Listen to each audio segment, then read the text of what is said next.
Thanks for joining us today on Apostolic Pentecostal channel. We are here to provide new and classic sermons weekly. We have tried to remaster and restore these sermons.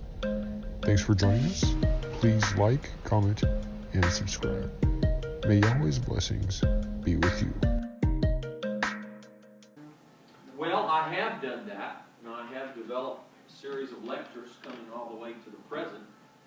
Eventually, I'll probably write a couple of books. In fact, I've got someone typing up some lectures. I've never written a book this way before, so I'm going to experiment, see if it's easier or harder. But she's transcribing all of my lectures, and I'm going to try to edit them and see if I can make a book out of them. So that's in the works, probably a couple years. I've been asked by the Board of Publication to write a book on church history. And I would write it like I'm teaching here, basically a history of doctrine, with a little more skeleton of the events. But I don't care so much about names and places and dates, only insofar as they relate to the doctrinal history. Because that's what I think is the value of church history, more than a lot of, and you need to get the setting, you need to get some secular events, and of course I've stripped it down for these classes, but you do need some secular events, you need to get a broader view, but it serves as a context for the doctrinal progression, which I think is what's valuable. And I've done lectures, I've done tape lectures through Kent College, and then I've done, I taught this at JCM for 5 years, so eventually I'll probably put it in book form. It'd probably take 2 volumes or 3. I'd like to do 1 volume from early times to the Reformation, maybe 2nd volume from the Reformation to 1900. Or, I don't know if I can cram it all in 1 volume. Page 15. Yeah. Well, if I can streamline it and get to the meat of it. And some of these other books I've done more specialized studies, so instead of giving all the quotes, I can refer to, like this book, and just summarize, present the conclusions. Oh, and they got to buy that book too. Yes. That's Yeah. smart. Marketing. Yeah. Well, I've got this, and then I've got the Trinitarian controversy in the 4th century, which will probably be 100 pages or less, that will come out in the next few months. So that'll give me 2 volumes of history. It's really history of the doctrine of God. We'll take it from 90 or 100 through 400. And that would be the kind of stuff we've covered in this series here. And It's history, holiness and history and time. And I've got those embedded as chapters in the books already. So if I did a book of church history, I would just integrate it all, and rather than go into the same detailed quote, I could just refer to some of my other books if they want more proof. If they want to see where I got some of it from, I can just have references. But there are a lot of other things. There are a lot of other doctrinal developments besides just the Godhead. And it's nice to put them all together and to see how Tertullian not only affected the doctrine of God, but a lot of other doctrines at the same time. And just see where he stood. And there's like Origen and Clement, their allegorical interpretation of Scripture affected not only their doctrine of God, but a bunch of other things. And you can get a feel for their theology as a whole, and their style as a whole. And it's pretty, like in the case of Origen, it's extreme, all these other things are extreme, and then you say, well, how could they have accepted this stuff about the Godhead? It fits right into his pattern of allegorical interpretation, of Greek philosophy, and all this other stuff.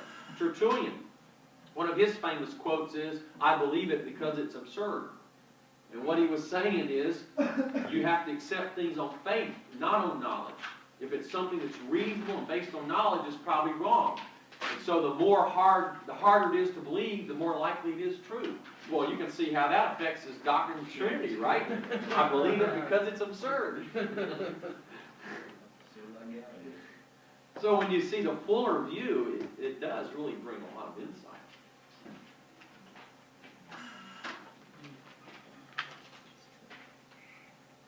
All right? Other questions? Also, his very literalistic view comes into play. And you can see this 3 persons. He believes that when you're baptized, there was actually a spiritual substance that came into your soul at that time. Polycarp didn't write anything, did he? One letter we have from Polycarp. It's a pretty general letter, scriptural, short scriptural letter. He does commend Ignatius as a great bishop, and then we have a lot more of Ignatius' writings, which deal with the deity of Christ. So it seems like Polycarp would have been in harmony with that. We do have the martyrdom of Polycarp, written about AD 155, which is not written by him, but it's written about him, his martyrdom. Yeah. And a lot of people quote that. It does have some Trinitarian prayers in it. And so they use that to say that Polycarp was a Trinitarian. Well, no proof. And plus, the martyrdom of Polycarp is riddled with additions, interpolations. And it's obvious to us because when they had him dying, let's see, what they had a dove fly out of his heart and fly away. They had... It was a great speckled bird. Yeah. So, I mean, it's pretty obvious that there's a lot of fanciful stuff added. So, you know, you can't really have a whole lot of confidence in that whole writing when you know somebody's gone in there and put a lot of junk in there. So this 10 volume set of Anti-Nicene Fathers is simply a collection of all the writings. Existing writings of the before the Council of Nicaea. Now, there have been some few discovered since then, perhaps, or some few that they did not deem worthy of inclusion. But the 10 volumes of the Ante-Nicene Fathers include almost all the works that we have from that time. All the significant writers from that time are represented. Only a few things are not in there. Now, when you get to the Nicene and post-Nicene, they're much more prolific. So they didn't choose all the writings. But again, the most significant writers and their most significant works are all represented there.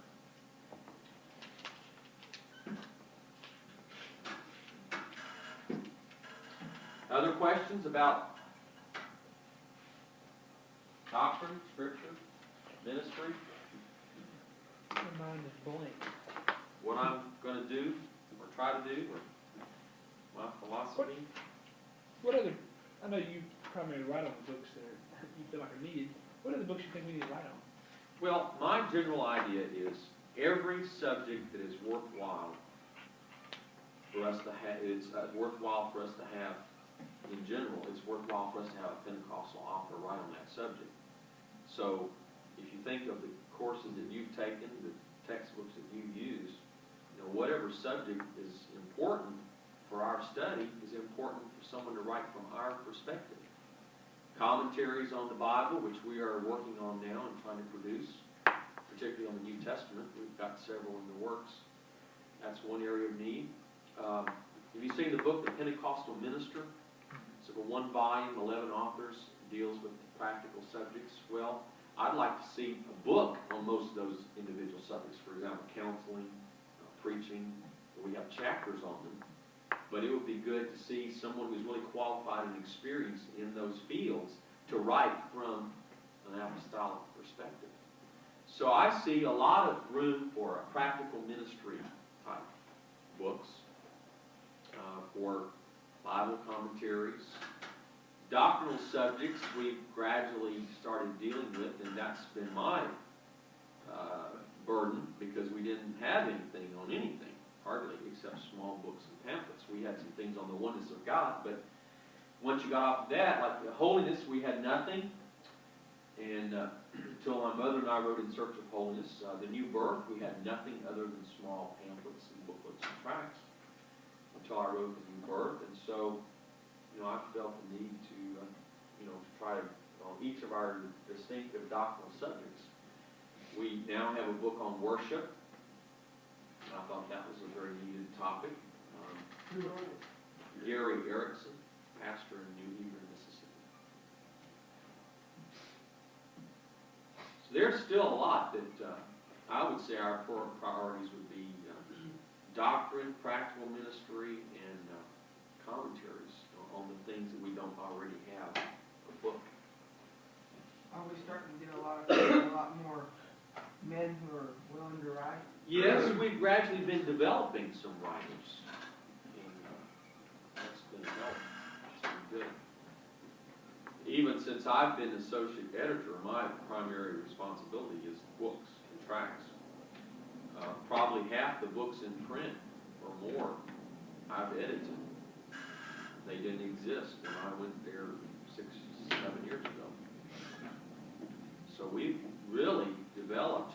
When I went there, we were probably, of our own books, maybe publishing 2 or 3 a year, 5 maybe. Now we're publishing 12 or 15. Now some of them are more light, more, we're starting to get into Christian fiction, children's books, this and this, which all serves a purpose.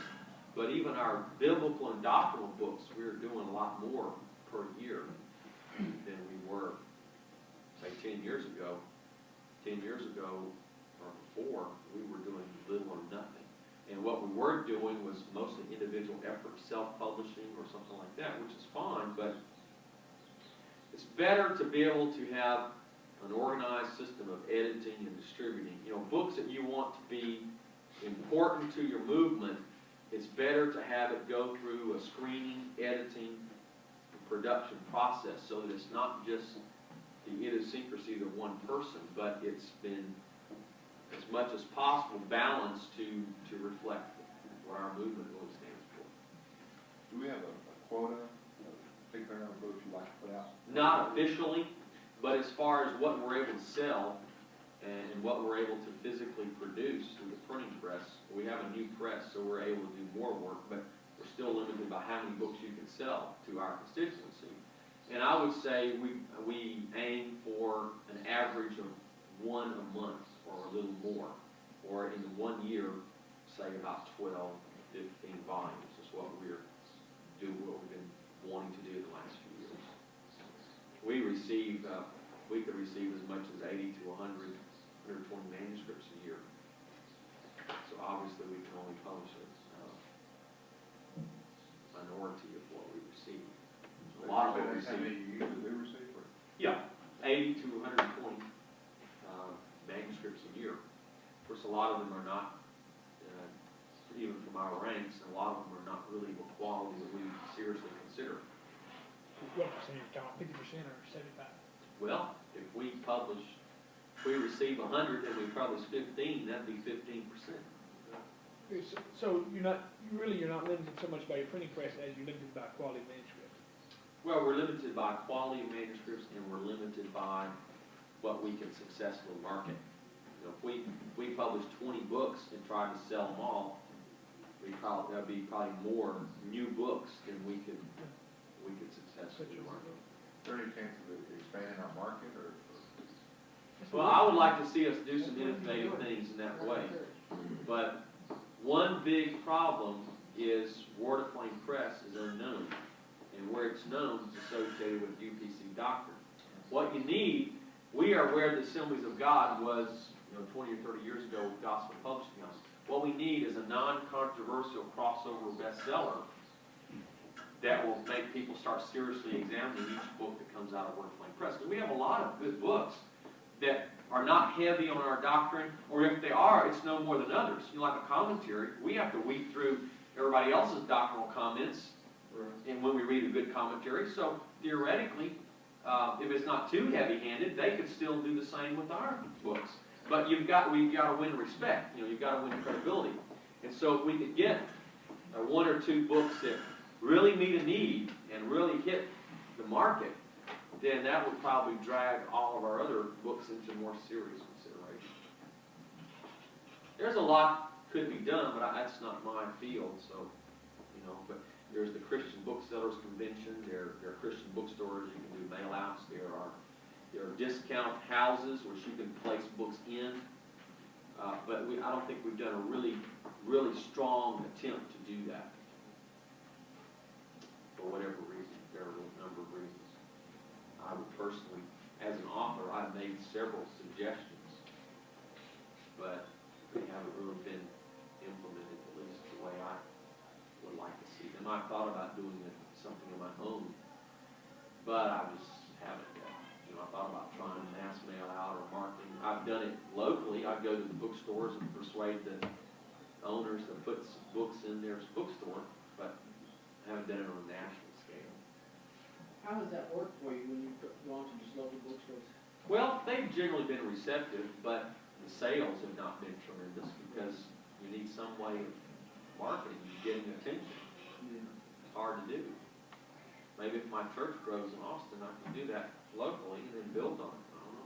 You do like Osteen and have your face on the billboards all over town, and they go in and see your face on the book. One way to do it. Maybe in a few years, we can do our own bookstore. Yeah. Who knows? But it has a way. It's interesting. Books have a way. I got a letter one time from a Baptist preacher in Burma who found one of my books in a secondhand bookstall on the side of the road. And he wrote and he wanted to know how to get some other books. In Burma? In Burma. How in the world that got there in a secondhand bookstall in Burma, I have no idea. Which book was it? New Birth, study guides in New Birth. That's fairly recent. He wanted to study, he had a study guide, he wanted the textbook in the New Birth. And I get interesting, interesting things like that periodically. It's gotten its way into a number of seminary libraries, college libraries. New Birth? Those different ones of my books. Then the Assemblies of God library, theological library, it's got the Oneness of God, and one of my books on holiness is in there.